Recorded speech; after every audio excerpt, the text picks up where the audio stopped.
सर्दी की एक ठंडी रात थी। गंगा के किनारे बसा वह गांव घने कोहरे में लिपटा हुआ था। चौपाल पर कुछ बुजुर्ग अलाव जलाकर बैठे थे, लेकिन उनकी आंखों में एक अजीब सी बेचैनी थी। गांव के सबसे बुजुर्ग पंडित रामनाथ जी ने धीमे स्वर में कहा, आज फिर वही रात आ गई है, भूमि जागेगी। उनकी यह बात सुनकर युवा अर्जुन चौंक गया। भूमि जागेगी? दादाजी, आप क्या कह रहे हैं? रामनाथ जी ने अर्जुन की आंखों में देखा और गहरी सांस ली। तुम नए जमाने के लड़के हो, तुम्हें नहीं पता। यह भूमि केवल मिट्टी नहीं है, यह संस्कारों की चादर से ढकी हुई है। यह जिंदा है। अर्जुन को यह सुनकर हंसी आ गई। दादाजी, आप भी ना पुरानी कहानियों में विश्वास करते हैं। लेकिन तभी धरती कांपी, पूरी चौपाल हिल गई। अर्जुन ने देखा, गांव के बाहर खेतों की मिट्टी जैसे किसी अदृश्य शक्ति से ऊपर उठ रही थी। अचानक जमीन फटने लगी और उसमें से एक विशालकाय आकृति उभरी, एक प्राचीन योद्धा की पत्थरनुमा प्रतिमा। गांव के बुजुर्गों ने सिर झुका लिया। वह लौट आया। अर्जुन भयभीत था, लेकिन उत्सुक भी।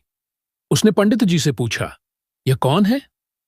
रामनाथ जी बोले, यह वही योद्धा है जिसने सदियों पहले गांव की रक्षा की थी।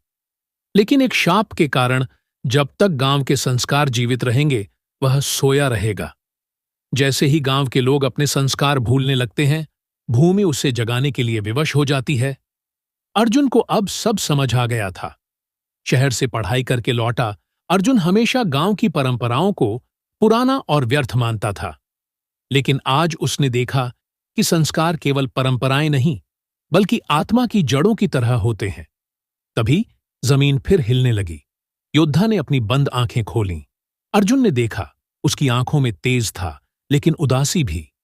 योद्धा ने धीरे धीरे हाथ उठाया और कहा, संस्कारों की चादर फट रही है। अर्जुन, तुम इसे संभाल सकते हो, वरना यह भूमि मर जाएगी। अर्जुन ने गांव के लोगों की ओर देखा। वे आधुनिकता में इतने खो गए थे कि अपनी जड़ों को भूल गए थे। उसने ठान लिया, वह इस संस्कारों की चादर को फिर से बुनकर इस भूमि को सहेजेगा।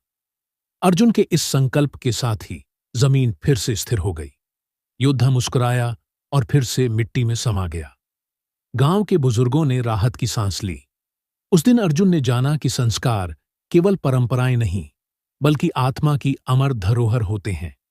यदि आप किसी भी भक्त की कथा या कोई अन्य कहानी जानना या सुनना चाहते हैं, तो कमेंट में अवश्य बताएं।